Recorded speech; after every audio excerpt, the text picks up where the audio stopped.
é preciso deslegitimar o presente.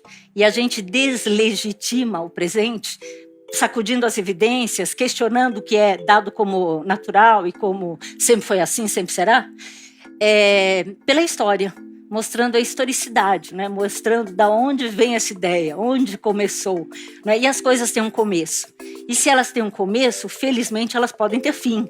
Então, nós não somos condenados a uma natureza, a um destino, a alguma coisa que será sempre assim. Isso é uma grande libertação. Nós estamos ouvindo falar muito da intolerância, não é? Mas a intolerância tem raízes muito fundas, né? Muito profundas. Ela vem de muito tempo, não é? E a intolerância em relação aos feminismos e às feministas é alguma coisa assim difícil de entender. Só mostra que não é necessário viver de uma certa maneira e que é possível viver de outras. Feminismo vem falar de liberdade. Quando escreveu O Segundo Sexo, em 1949, a filósofa francesa Simone de Beauvoir pensava estar fazendo um trabalho teórico. Falando do corpo e da sexualidade, Simone afirmava que ser mulher não é uma condição inata. Pelo contrário, as pessoas tornam-se mulheres por causa das histórias que nos contam e das histórias que cada um vive, principalmente quando ainda bebês ou crianças.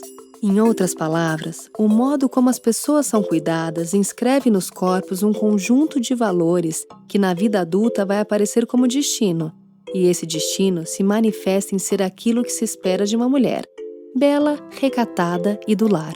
A feminilidade, portanto, é uma construção social, e isso determina o lugar que as mulheres ocupam na sociedade. É mais ou menos assim: o homem trabalha e a mulher cuida da casa e das crianças. O homem discute com os amigos, a mulher prepara o café. O livro de Simone inaugura o que se tornou conhecida como a primeira das 4 ondas do feminismo, cada uma delas com contextos e conceitos novos sobre essa luta pela igualdade dos direitos. Como começar a construir um caminho de liberdade? Para Simone, uma maneira é quando as mulheres se reúnem, conversam entre si sobre os seus problemas e tomam consciência de que vivem problemas parecidos. A emancipação da mulher tem a ver com os homens dividirem o trabalho do lar e a gestão das crianças.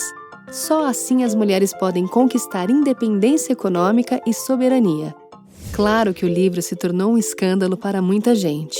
Disseram que seu problema era não acreditar em Deus. Na França, os homens que Simone imaginava de esquerda, liberais, igualitários, ficaram revoltados.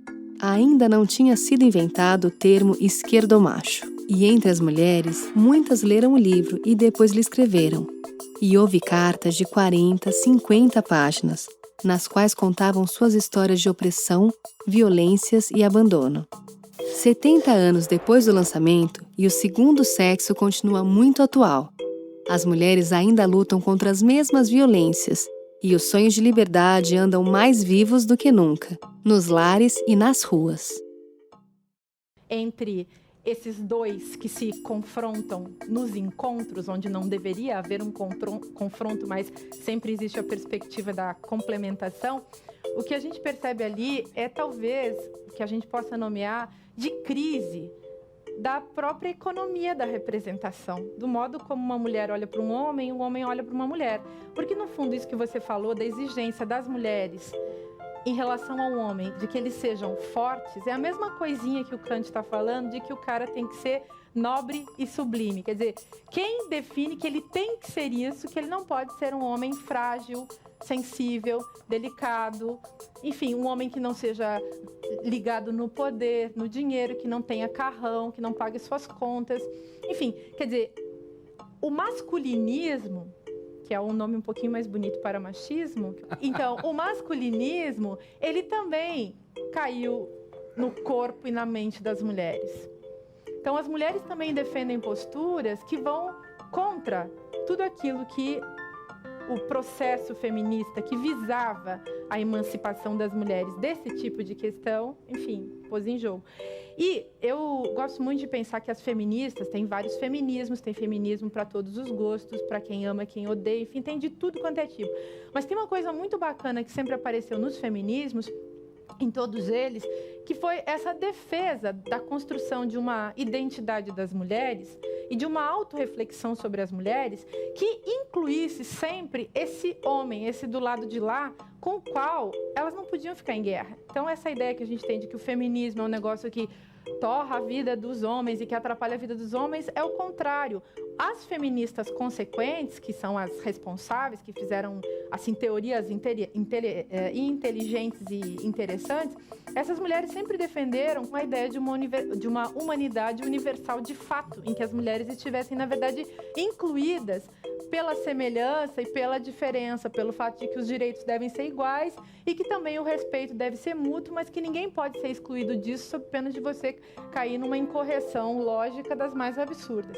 Bom, mas assim, ainda caminhando nesse território, aí assim, pensando nos homens e no que fazer com eles, na sua condição de homens frágeis, o que fazer com eles, isso também só pode ser dito de um ponto de vista da história do feminismo. Porque se os homens hoje estão em crise com a sua masculinidade, com a sua identidade, assim, pululam os congressos dos machos, dos gays, de todas as formas de se ser enquanto homem, tá cheio. Os homens heterossexuais estão se pensando hoje só porque, na verdade, eu acho, e talvez você não considere assim, mas quero colocar como tese, porque houve, na verdade, porque há, num certo sentido, uma imitação do procedimento que as mulheres tiveram ao longo da história. Elas foram obrigadas a se pensar.